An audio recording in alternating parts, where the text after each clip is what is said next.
बच्चों, क्लास 10 हिंदी क्षितिज काव्यखंड के अंतर्गत आज का हमारा पाठ है आत्मकथ्य, जो कि एक कविता है और इसके कवि हैं जयशंकर प्रसाद। यहाँ पर इस कविता में कवि ने जीवन के प्रति अपने अनुभवों को उजागर किया है। कविता का नाम क्या है? आत्मकथ्य। आइए आज जान लेते हैं पाठ से संबंधित प्रश्नों के उत्तर। तो पहला प्रश्न आप देख रहे हैं यहाँ पर, कवि आत्मकथा लिखने से क्यों बचना चाहता है? उत्तर होगा आपका, कवि आत्मकथा लिखने से इसलिए बचना चाहते हैं क्योंकि नंबर 1, आत्मकथा लिखने के लिए अपने मन की दुर्बलताओं, कमियों का उल्लेख करना पड़ता है। नंबर 2, अपनी सरलता के कारण कवि ने कई बार धोखा खाया है, इसलिए वह अपने व्यक्तिगत जीवन को उपहास का कारण नहीं बनाना चाहता। नंबर 3, जीवन में बहुत सारी पीड़ादायक घटनाएं हुई हैं, उन्हें याद करने से घाव फिर से हरे हो जाएंगे। और इसके बाद नंबर 4 पे होगा, कभी अपने व्यक्तिगत अनुभवों को दुनिया के समक्ष व्यक्त नहीं करना चाहता। तो इस प्रकार से आप पहले प्रश्न का उत्तर लिख सकते हैं। इसके बाद आइए देख लेते हैं यहाँ पर दूसरे प्रश्न का उत्तर। तो दूसरा प्रश्न आपका है, आत्मकथा सुनाने के संदर्भ में अभी समय भी नहीं, कवि ऐसा क्यों कहता है? तो आपका उत्तर होगा, कवि को लगता है कि आत्मकथा लिखने का अभी उचित समय नहीं हुआ है, क्योंकि पहला पॉइंट आप देखें, कवि का जीवन दुखों और अभावों से भरा है। मुश्किल से कवि को अपनी पुरानी वेदना से मुक्ति मिली है। आत्मकथा लिखकर कवि अपने मन में दबी असफलताओं को याद करके पुनः दुखी नहीं होना चाहता। नंबर 2, कवि को ऐसा लगता है कि उसे अभी ऐसी कोई बड़ी उपलब्धि नहीं मिली है जिसे वह लोगों के सामने प्रेरणा स्वरूप रख सके। इसके बाद नंबर 3 पॉइंट होगा, स्मृति को, यहाँ पर जो है नंबर तीसरा प्रश्न होगा आपका, आप ध्यान दें, स्मृति का पाथेय बनाने से कवि का क्या आशय है? तो आप ध्यान दें, उत्तर होगा आपका पाथेय, अर्थात रास्ते का भोजन या सहारा। पाथेय यात्रा में यात्री को सहारा देता है। सुखद स्मृति को पाथेय बनाने से कवि का आशय स्मृति के सहारे जीवन जीने से है। कवि की प्रेयसी उससे दूर हो गई है, कवि के मन मस्तिष्क पर केवल उसकी मधुर स्मृति है। इन्हीं स्मृतियों को कवि अपने जीने का सहारा बनाना चाहता है। इस प्रकार से आप तीसरे प्रश्न का उत्तर लिखेंगे। इसके बाद 4.1 में आप देखें, भाव स्पष्ट कीजिए। मिला कहाँ वह सुख जिसका मैं स्वप्न देखकर जाग गया, आलिंगन में आते आते मुस्कुरा कर जो भाग गया। तो यहाँ पर आप उत्तर किस प्रकार लिखेंगे? आप ध्यान दें, यहाँ पर उत्तर लिखेंगे आप, कवि कहना चाहता है कि जिस प्रेम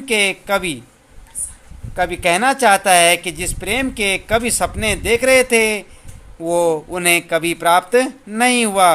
कवि ने जिस सुख की कल्पना की थी वह उसे कभी प्राप्त न हुआ और उसका जीवन हमेशा उस दुख से वंचित ही रहा। इस दुनिया में सुख छलावा मात्र है। हम जिसे सुख समझते हैं वह अधिक समय तक नहीं रहता है, स्वप्न की तरह जल्दी ही समाप्त हो जाता है। इसके बाद 4.2 में आप देखें, प्रश्न नंबर 4.2, भाव स्पष्ट कीजिए। जिसके अरुण कपोलों की मतवाली सुंदर छाया में अनुरागिनी उषा लेती थी निज सुहाग मधुमाया में। तो इसका उत्तर होगा आपका, कवि अपनी प्रेयसी के सौंदर्य का वर्णन करते हुए कहता है कि प्रेममयी भोर बेला भी अपनी मधुर लालिमा उसके गालों से लिया करती थी। कवि की प्रेमिका का मुख सौंदर्य उषा कालीन लालिमा से भी बढ़कर था। इसके बाद अगला 5वां प्रश्न आपके लिए, उज्जवल गाथा कैसे गाऊं मधुर चांदनी रातों की कथन के माध्यम से कवि क्या कहना चाहता है? तो आपका उत्तर होगा, कवि यह कहना चाहता है कि अपनी प्रेयसी के साथ चांदनी रातों में बिताए गए हुए सुखपूर्वक यानी कि सुखदायक क्षण किसी उज्जवल गाथा की तरह ही पवित्र हैं, जो कवि के लिए अपने अंधकारमय जीवन में आगे बढ़ने का एकमात्र सहारा बनकर रह गया। ऐसी स्मृतियों को वह सबके सामने प्रस्तुत कर अपनी हंसी नहीं उड़ाना चाहता है, अतः वह अपने जीवन की व्यक्तिगत मधुर स्मृतियों को किसी के साथ बांटना नहीं चाहता, बल्कि अपने तक ही सीमित रखना चाहता है। इसके बाद बच्चों ध्यान दें आप, क्वेश्चन नंबर 6 होगा आपका, आत्मकथ्य कविता की काव्य भाषा की विशेषताएं उदाहरण सहित लिखिए। तो यहाँ पर आपका उत्तर होगा, जयशंकर प्रसाद द्वारा रचित कविता आत्मकथ्य की विशेषताएं निम्नलिखित हैं। प्रस्तुत कविता में कवि ने खड़ी बोली हिंदी भाषा का प्रयोग किया है। यह लोग करते ही रहते हैं अपना व्यंग मलिन उपहास।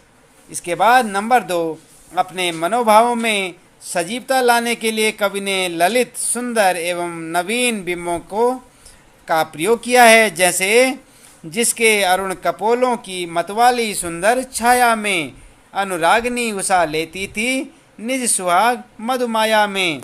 और यहाँ पर आप ध्यान दें, नंबर 3 में कवि ने नवीन शब्दों का प्रयोग किया है, जैसे यह विडंबना अरी सरलते तेरी हंसी उड़ाऊं मैं, भूले अपनी या प्रवंचना औरों की दिखलाऊं मैं। यहाँ विडंबना, प्रवंचना जैसे नवीन शब्दों का प्रयोग किया गया है, जिससे काव्य में सुंदरता आई है।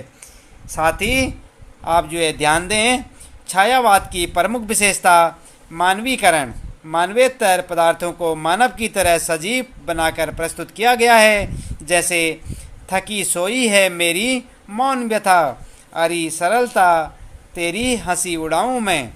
और इसके साथ ही आप ध्यान दें अलंकारों के बारे में, तो अलंकारों के प्रयोग से काव्य सौंदर्य बढ़ गया है, जैसे खिलखिलाकर, आते आते में पुनरुक्ति अलंकार का प्रयोग किया गया है। अरुण कपोलों में रूपक अलंकार है, मेरी मौन अनुरागी उषा में अनुप्रास अलंकार का प्रयोग यहाँ पर किया गया है। आप ध्यान दें यहाँ पर कि अलंकारों का भी प्रयोग किया गया है। और 7वां प्रश्न आपके लिए कि कवि ने जो सुख का स्वप्न देखा था उसे कविता में किस रूप में अभिव्यक्त किया गया है। तो उत्तर होगा आपका, कवि ने जो सुख का स्वप्न देखा था उसे वह अपनी प्रेयसी यानी कि नायिका के माध्यम से व्यक्त किया है। कवि कहता है कि नायिका स्वप्न में उसके पास आते आते मुस्कुराकर भाग गई। कवि कहना चाहता है कि जिस प्रेम के वे सपने देख रहे थे वो उन्हें कभी प्राप्त नहीं हुआ। कवि ने जिस सुख की कल्पना की थी वह उसे कभी प्राप्त न हुआ और उसका जीवन हमेशा उस दुख से वंचित ही रहा। इस दुनिया में सुख छलावा मात्र है, हम जिसे सुख समझते हैं वह अधिक समय तक नहीं रहता, स्वप्न की तरह जल्दी ही समाप्त हो जाता है। इसके बाद बच्चों आप ध्यान दें रचना और अभिव्यक्ति में। तो यहाँ पर जो है पहला प्रश्न आपके लिए, इस कविता के माध्यम से प्रसाद जी के व्यक्तित्व की जो झलक मिलती है उसे अपने शब्दों में लिखिए। तो आप किस प्रकार से लिखेंगे? उत्तर होगा आपका, इस कविता को पढ़कर प्रसाद जी के व्यक्तित्व की ये विशेषताएं हमारे सामने आती हैं। सरल और भोले प्रसाद जी एक सीधे साधे व्यक्तित्व के इंसान थे। उनके जीवन में दिखावा नहीं था। उनके मित्रों ने उनके साथ छल किया, फिर भी वे भोलेपन में जीते रहे। वीर और मर्यादित, वे अपने जीवन के सुख दुख को लोगों पर व्यक्त नहीं करना चाहते थे। अपनी दुर्बलताओं को अपने तक ही सीमित रखना चाहते थे। अपनी दुर्बलताओं को समाज में प्रस्तुत कर वे स्वयं को हंसी का पात्र बनाना नहीं चाहते थे।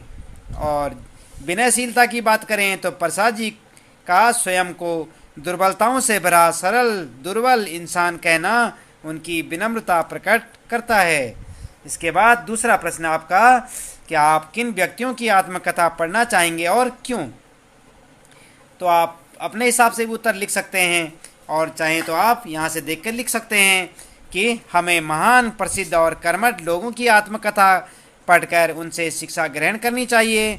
हमें देशभक्त, क्रांतिकारी, लेखक, कलाकार आदि की आत्मकथाएं पढ़नी चाहिए। उनकी जीवन गाथा पढ़कर हमें यह जानने को मिलेगा कि उन्होंने सफलता कैसे प्राप्त की, सफलता की राह में आगे बढ़ते हुए उन्हें कौन सी विपत्तियों का सामना करना पड़ा और कैसे उस पर विजय पाई। इसके बाद आइए देखते हैं यहाँ पर तीसरा प्रश्न आपका कि कोई भी अपनी आत्मकथा लिख सकता है, उसके लिए विशिष्ट या बड़ा होना जरूरी नहीं। हरियाणा राज्य के गुड़गांव में घरेलू सहायिका के रूप में काम करने वाली बेबी हालदार की आत्मकथा बहुतों के द्वारा सराही गई। आत्मकथात्मकता शैली में अपने बारे में कुछ लिखिए। तो आप अपने हिसाब से लिख सकते हैं। जैसे कि उत्तर आप यहाँ पर देख सकते हैं। मेरा नाम तवांग है, मैं 14 साल का हूँ, मैं देहात में अपने माता पिता और बड़े भाई के साथ रहता हूँ।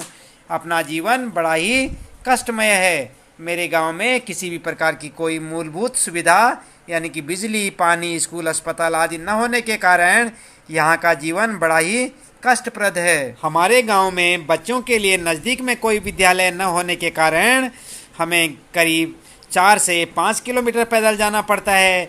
मुझे पढ़ाई के साथ खेत में माता पिता का हाथ भी बटाना पड़ता है। हमारा पूरा परिवार कृषि पर ही केंद्रित होने के कारण हम सभी को खेतों में भरपूर मेहनत करनी पड़ती है। मैं और मेरे मित्र सुबह जल्दी उठकर नदी से पानी भरकर लाते हैं। मैं और मेरे मित्र सुबह बड़ी जल्दी उठकर नदी से पानी भरकर लाते हैं। उसके पश्चात विद्यालय के लिए निकल पड़ते हैं। रोज़ विद्यालय से घर के रास्ते में एक मंदिर पड़ता है। मैं और मेरे मित्र रोज़ उस मंदिर में जाते हैं। हमारे रास्ते भर शरारतें चलती रहती हैं।